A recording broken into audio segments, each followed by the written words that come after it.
ಮಲ್ಲಿಕಾರ್ಜುನ ಖರ್ಗೆ ಅವರು ಭೀಮ ಪುಷ್ಕರ ಕುಂಭಮೇಳದಲ್ಲಿ ಗಂಗಾ ನದಿಗೆ ಪೂಜೆಯನ್ನ ಮಾಡ್ತಾ ಇರುವಂತದ್ದು. ಬಡತನ ನಿರ್ಮೂಲನೆ ಮಾಡ್ತೀನಿ ಅನ್ನುವಂತಹ ಸಂಕಲ್ಪವನ್ನ ಹೊತ್ಕೊಂಡು ಹೋಗಿದ್ರ, ಬಡತನ ನಿರ್ಮೂಲನೆ ಮಾಡಿದ್ರ, ಅದಕ್ಕೆ ಇವತ್ತು ಕೇಳ್ತಾ ಇರುವಂತದ್ದು ಗಂಗಾ ನದಿಯಲ್ಲಿ ಮಿಂದೆದ್ರೆ ಬಡತನ ನಿರ್ಮೂಲನೆ ಆಗುತ್ತಾ ಅಂತ. ಖಂಡಿತವಾಗ್ಲೂ ಆಗತ್ತೆ, ಖಂಡಿತವಾಗ್ಲೂ ಆಗತ್ತೆ. ಪ್ರೂಫ್ ಸಮೇತ ನಾನು ನಿಮಗೆ ತೋರಿಸ್ತಾ ಹೋಗ್ತೀನಿ. ನಿಮಗೆ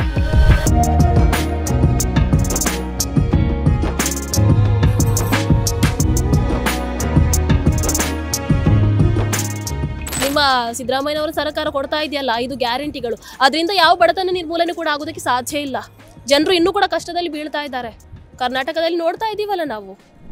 ಎಲ್ರಿಗೂ ನಮಸ್ಕಾರ, ಹರ ಹರ ಮಹಾದೇವ್. ನಾನು ನಿಮ್ಮ ಮುಮ್ತಾಜ್ ಅಬ್ದುಲ್ ನೆಲ್ಲೆಡ್ಕ, ಪ್ರಯಾಗ್ರಾಜ್ ಮಹಾಕುಂಭ ಮೇಳದಿಂದ.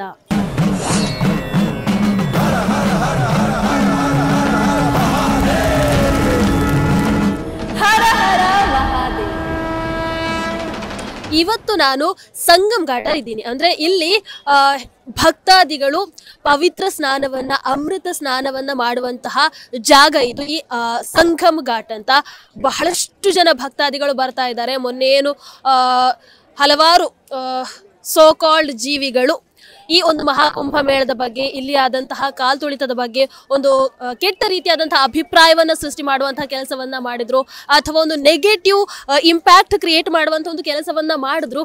ಆದ್ರೆ ಅದು ಯಾವುದು ಕೂಡ ಫಲಿಸಲಿಲ್ಲ. ಇವತ್ತಿಗೂ ಕೂಡ ಲಕ್ಷಾಂತರ ಕೋಟ್ಯಾಂತರ ಭಕ್ತಾದಿಗಳು ಬರ್ತಾನೆ ಇದ್ದಾರೆ. ನಾನು ಈಗ ಈ ಸಂಗಮ್ ಘಾಟಲ್ಲಿ ನಿಂತು ನಾನು ನೋಡ್ತಾ ಇದ್ದೀನಿ. ನೋಡಿ ಅದನ್ನ ನಾನು ನಿಮಗೆ ತಿಳಿಸ್ತಾ ಇದ್ದೀನಿ. ಬಹಳಷ್ಟು ಜನ ಪವಿತ್ರ ಸ್ನಾನವನ್ನ ಮಾಡೋದಕ್ಕೆ ಬರ್ತಾ ಇದ್ದಾರೆ, ಪವಿತ್ರ ಸ್ನಾನವನ್ನ ಮಾಡಿ ಹೋಗ್ತಾ ಇದ್ದಾರೆ. ಹಾಗಾಗಿ ಯಾವುದೇ ರೀತಿಯಾದಂತಹ ಸಮಸ್ಯೆ ಇಲ್ಲ. ಬಹಳ ಅದ್ಭುತವಾಗಿ ಎಲ್ಲ ರೀತಿಯಾದಂತಹ ವ್ಯವಸ್ಥೆಗಳು ಕೂಡ ನಡೀತಾ ಇದೆ. ಮೊನ್ನೆ ಆ ಒಂದು ಕಾಲ್ತುಳಿತ ಏನಾಯ್ತು, ಅದಾದ ನಂತರ ಇನ್ನಷ್ಟು ಏನು ಫೆಸಿಲಿಟೀಸ್ಗಳನ್ನು ಹೆಚ್ಚು ಮಾಡಿದ್ದಾರೆ. ಸೆಕ್ಯೂರಿಟಿ ವಿಚಾರವಾಗಿರಬಹುದು, ಎಲ್ಲದರಲ್ಲೂ ಕೂಡ ಇನ್ನೂ ಹೆಚ್ಚಿನ ಆದ್ಯತೆಯನ್ನು ಕೊಟ್ಟು ಎಲ್ಲವನ್ನ ಕೂಡ ಮಾಡ್ತಾ ಇದ್ದಾರೆ. ಇವತ್ತು ನನಗೆ ಸಂಗಮ್ ಘಾಟಿಗೆ ಬಂದಾಗ ನನಗೆ ಯಾಕೋ ಮಲ್ಲಿಕಾರ್ಜುನ ಖರ್ಗೆ ಅವ್ರು ನೆನಪಾದ್ರು. ಬಹಳಷ್ಟು ಜನರಿಗೆ ಆಗಿರಬಹುದು, ಅಯ್ಯೋ ಅಲ್ಲಿಗೆ ಹೋಗು, ಅವರ ನೆನಪು ಯಾಕಮ್ಮ ಅಂತ. ಎಸ್, ಮೊನ್ನೆ ಮಲ್ಲಿಕಾರ್ಜುನ ಖರ್ಗೆ ಅವ್ರು ಹೇಳಿದ್ರಲ್ಲ, ಅಮೃತ ಸ್ನಾನವನ್ನ ಮಾಡಿದ್ರೆ, ಗಂಗೆಯಲ್ಲಿ ಮಿಂದೆದ್ರೆ ಬಡತನ ನಿರ್ಮೂಲನೆ ಆಗುತ್ತಾ ಅಂತ. ಹೌದು ಸ್ವಾಮಿ, ಬಡತನ ನಿರ್ಮೂಲನೆ ಆಗತ್ತೆ.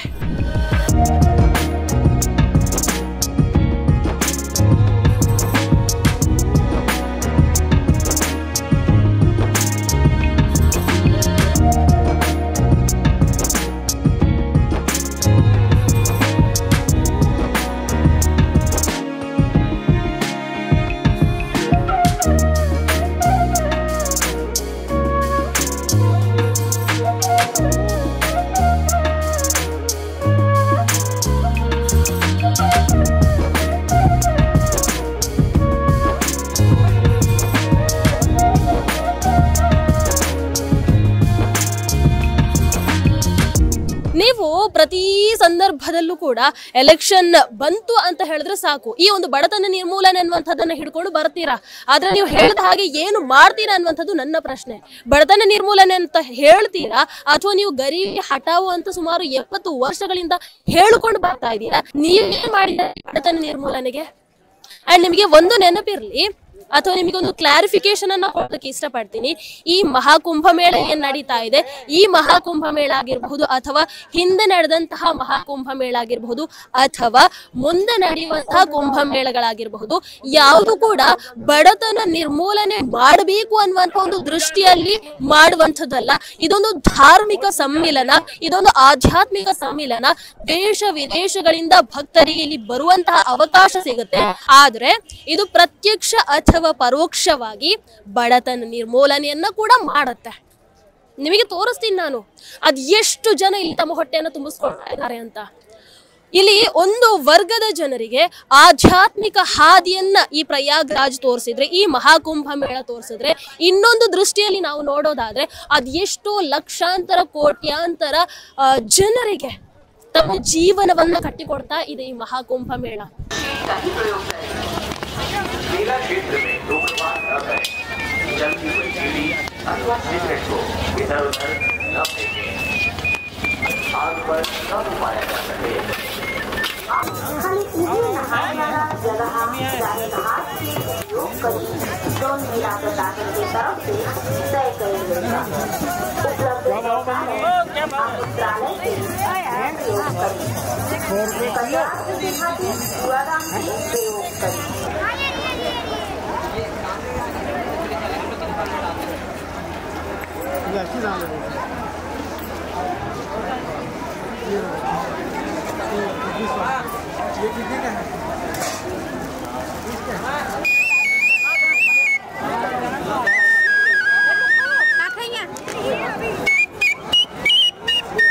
ಕರ್ನಾಟಕ, ಮಹಾರಾಷ್ಟ್ರ, ಆಂಧ್ರ ಪ್ರದೇಶ, ಗುಜರಾತ್ ಹೀಗೆ ಬೇರೆ ಬೇರೆ ರಾಜ್ಯದಿಂದ ಅದು ಎಷ್ಟೋ ಜನ ಇಲ್ಲಿ ಬಂದು ತಮ್ಮ ವ್ಯಾಪಾರ ವಹಿವಾಟುಗಳನ್ನ ಮಾಡ್ತಾ ಇದ್ದಾರೆ. ಎಷ್ಟೋ ಜನ ಮಾತಾಡಿದ್ದಾರೆ, ಎಷ್ಟೋ ಜನ ಹೇಳಿದ್ದಾರೆ. ಒಂದು ವರ್ಷದಲ್ಲಿ ಆಗುವಂತಹ ಆ ವ್ಯಾಪಾರ ನಮಗೆ ಒಂದು ವರ್ಷದಲ್ಲಿ ಆಗ್ತಾ ಇದ್ದಂತಹ ಆ ದುಡಿಮೆ ಇಲ್ಲಿ ಕೇವಲ ಒಂದು ತಿಂಗಳಲ್ಲಿ ಆಗ್ತಾ ಇದೆ. ಇದಲ್ವಾ ಬಡತನ ನಿರ್ಮೂಲನೆ ಅಂತ ಹೇಳಿದ್ರೆ? ಎಷ್ಟೋ ಜನ ಇವತ್ತು ಇಲ್ಲಿ ವ್ಯಾಪಾರವನ್ನ ಮಾಡ್ತಾ ಇದ್ದಾರೆ. ಅವರಿಗೊಂದು ಜೀವನವನ್ನ ಈ ಮಹಾಕುಂಭ ಮೇಳ ಕಟ್ಟಿದೆ. ಇದಲ್ವಾ ಮಹಾಕುಂಭ ಮೇಳ ಅಂತ ಹೇಳಿದ್ರೆ? ನೀವು ನಿಮ್ಮ ಎಲೆಕ್ಷನಿಗೋಸ್ಕರ ಅಥವಾ ನಿಮ್ಮ ಸೋಕಾಲ್ಡ್ ಒಂದಷ್ಟು ವರ್ಗವನ್ನ ಮೆಚ್ಚಿಸೋ ಸಲುವಾಗಿ ಬಡತನ ನಿರ್ಮೂಲನೆ ಅನ್ನುವಂಥದ್ದನ್ನ ಹೇಳ್ತೀರಾ, ಭಾಷಣಗಳಲ್ಲಿ ಮೆನ್ಷನ್ ಮಾಡ್ತೀರಾ. ಆದ್ರೆ ನೀವು ಅದಕ್ಕಾಗಿ ಏನ್ ಮಾಡಿದ್ದೀರಿ? ಇವತ್ತು ಈ ಮಹಾಕುಂಭ ಮೇಳದಕ್ಕೊಂದು ಹಾದಿಯನ್ನು ಮಾಡಿಕೊಟ್ಟಿದೆ. ಆ ದೃಷ್ಟಿಯನ್ನು ಇಟ್ಕೊಂಡು ಮಾಡಿರುವಂಥದ್ದಲ್ಲ, ಆದ್ರೆ ಪ್ರತ್ಯಕ್ಷ ಅಥವಾ ಪರೋಕ್ಷವಾಗಿ ಇಲ್ಲಿ ಬಡತನ ನಿರ್ಮೂಲನೆ ಆಗ್ತಾ ಇದೆ ಸ್ವಾಮಿ. ತೋರಿಸ್ತೀನಿ ನಿಮಗೆ, ಪ್ರತಿ ಅಂಗಡಿಗಳನ್ನು ತೋರಿಸ್ತೀನಿ ನೋಡಿ. ಇಲ್ಲಿ ಇವ್ರು ವ್ಯಾಪಾರವನ್ನ ಮಾಡ್ತಾ ಇದ್ದಾರೆ. ಇದರಿಂದ ಬಡತನ ನಿರ್ಮೂಲನೆ ಆಗ್ಲಿಲ್ವಾ? ಅವರಿಗೊಂದು ಜೀವನವನ್ನ ಕಟ್ಟಿಕೊಡ್ಲಿಲ್ವಾ? ಇಲ್ಲಿ ನೋಡಿ, ಇದರಿಂದ ಬಡತನ ನಿರ್ಮೂಲನೆ ಆಗ್ಲಿಲ್ವಾ? ಮಲ್ಲಿಕಾರ್ಜುನ ಖರ್ಗೆ ಅವರೇ,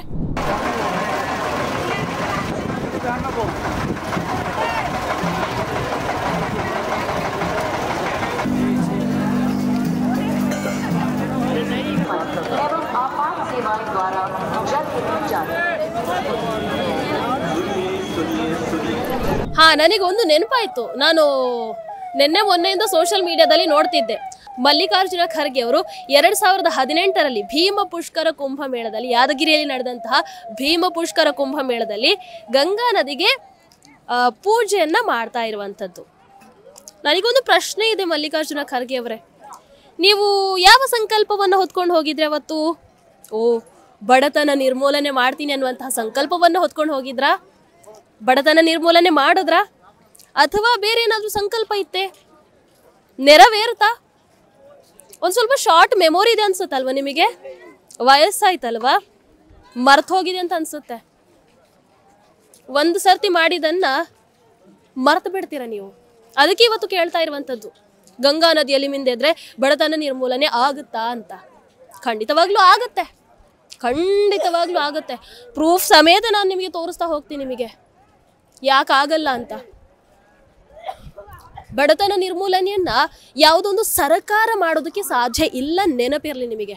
ನಿಮ್ಮ ಸಿದ್ದರಾಮಯ್ಯನವರ ಸರ್ಕಾರ ಕೊಡ್ತಾ ಇದೆಯಲ್ಲ 5 ಗ್ಯಾರಂಟಿಗಳು, ಅದರಿಂದ ಯಾವ ಬಡತನ ನಿರ್ಮೂಲನೆ ಕೂಡ ಆಗೋದಕ್ಕೆ ಸಾಧ್ಯ ಇಲ್ಲ. ಜನರು ಇನ್ನೂ ಕೂಡ ಕಷ್ಟದಲ್ಲಿ ಬೀಳ್ತಾ ಇದ್ದಾರೆ. ಕರ್ನಾಟಕದಲ್ಲಿ ನೋಡ್ತಾ ಇದ್ದೀವಲ್ಲ ನಾವು, 5 ಗ್ಯಾರಂಟಿಗಳನ್ನ ಘೋಷಣೆ ಮಾಡಿ ಯಾವ ಪರಿಸ್ಥಿತಿಗೆ ತಂದು ನಿಲ್ಲಿಸಿದೀರಾ ಅಂತ. ಗೃಹಲಕ್ಷ್ಮಿ ಯೋಜನೆಯನ್ನು ಕೊಟ್ರಿ, ಏನಾಯ್ತು? ಫ್ರೀ ಬಸ್ ಕೊಟ್ರಿ, ಏನಾಯ್ತು? ನಮ್ಮ ರಾಜ್ಯದ ಪರಿಸ್ಥಿತಿಯನ್ನ ಕೇಳೋರಿಲ್ಲ ಅಂತ ಪರಿಸ್ಥಿತಿಗೆ ತಂದು ನಿಲ್ಸಿದೀರಿ. ಒಂದು ಬಡತನ ನಿರ್ಮೂಲನೆಯನ್ನ ಸರ್ಕಾರ ಅಲ್ಲ, ಜನರು ತಾವೇ ಸ್ವಂತ ದುಡಿಮೆಯಿಂದ ಮಾಡ್ಕೊಳ್ತಾರೆ. ಅದನ್ನ ನಾನಿಲ್ಲಿ ಮಹಾಕುಂಭ ಮೇಳದಲ್ಲಿ ನೋಡ್ತಾ ಇದ್ದೀನಿ. ಇದು ನಿಜವಾದ ಬಡತನ ನಿರ್ಮೂಲನೆ. ಮಲ್ಲಿಕಾರ್ಜುನ ಖರ್ಗೆ ಅವರೇ, ಪ್ರತ್ಯಕ್ಷದರ್ಶಿಯಾಗಿ ನಾನು ಇದನ್ನ ನಿಮಗೆ ಇಲ್ಲಿ ನಿಂತು ಹೇಳ್ತಾ ಇದ್ದೀನಿ.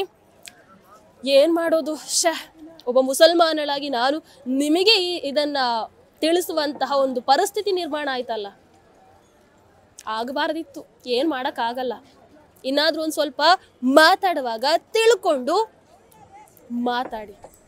ಯಾವತ್ತೂ ಕೂಡ ಒಂದು ವರ್ಗವನ್ನ, ನಿಮ್ಮ ಸೋ ಕಾಲ್ಡ್ ಪೀಸ್ಫುಲ್ ಕಮ್ಯುನಿಟಿಯನ್ನ, ಶಾಂತಿಯುತ ಸಮುದಾಯವನ್ನ ಮೆಚ್ಚಿಸೋ ಸಲುವಾಗಿ ಸನಾತನ ಧರ್ಮವನ್ನ ಹೀಯಾಳಿಸೋದಕ್ಕೆ ಹೋಗಬೇಡಿ. ಅವರ ಭಾವನೆಗಳಿಗೆ ಧಕ್ಕೆಯನ್ನು ತರೋದಕ್ಕೆ ಹೋಗಬೇಡಿ. ಕಾಲ ಎಲ್ಲದಕ್ಕೂ ಉತ್ತರ ಕೊಡುತ್ತೆ, ನೆನಪಿರಲಿ. ಟಿವಿ ವಿಕ್ರಮ, ದೇಶ ನಿಮ್ಮ ಕೈಯಲ್ಲಿ. ಈ ಕಾರ್ಯಕ್ರಮ ನಿಮಗೆ ಇಷ್ಟ ಆಗಿದ್ದಲ್ಲಿ ಲೈಕ್, ಶೇರ್ ಹಾಗೂ ಕಮೆಂಟ್ ಮಾಡಿ. ಟಿವಿ ವಿಕ್ರಮದ ಕಾರ್ಯಕ್ರಮಗಳನ್ನು ನಿರಂತರವಾಗಿ ವೀಕ್ಷಿಸಲು ಸಬ್ಸ್ಕ್ರೈಬ್ ಮಾಡಿ, ಬೆಲ್ ಐಕನ್ ಒತ್ತಿ.